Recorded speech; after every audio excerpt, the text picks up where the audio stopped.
এবার রাজ্য বাজেটে ১৬ লক্ষ টাকা। নতুন বাড়ির তৈরির মুখে রাজ্য।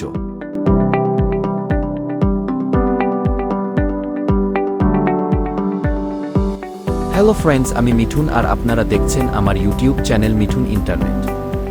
ভিডিও যদি ভালো লেগে থাকে তাহলে একটা লাইক, শেয়ার এবং সাবস্ক্রাইব করুন।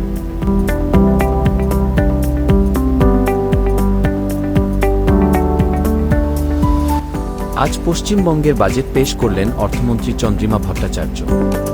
রাজ্য বাজেটে বাংলার বাড়ি প্রকল্পের জন্য ৯,৬০০ কোটি টাকা বরাদ্দ করা হয়েছে।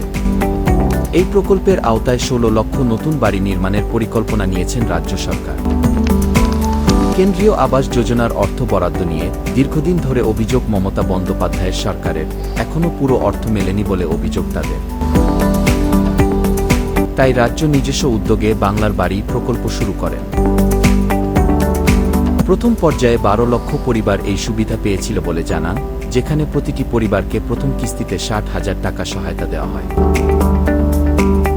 এবার ২০২৫ থেকে ২৬ আর্থিক বছরে আরও বড় আকারে এই প্রকল্প বাস্তবায়িত করতে চলেছেন মমতা বন্দ্যোপাধ্যায়। তাহলে বন্ধুরা, আজ এই পর্যন্তই। ভিডিও যদি ভালো লেগে থাকে তাহলে একটা লাইক, শেয়ার এবং সাবস্ক্রাইব করুন। আবারও আসব নতুন আর একটি ভিডিও নিয়ে। সবাই ভালো থাকবেন। ধন্যবাদ।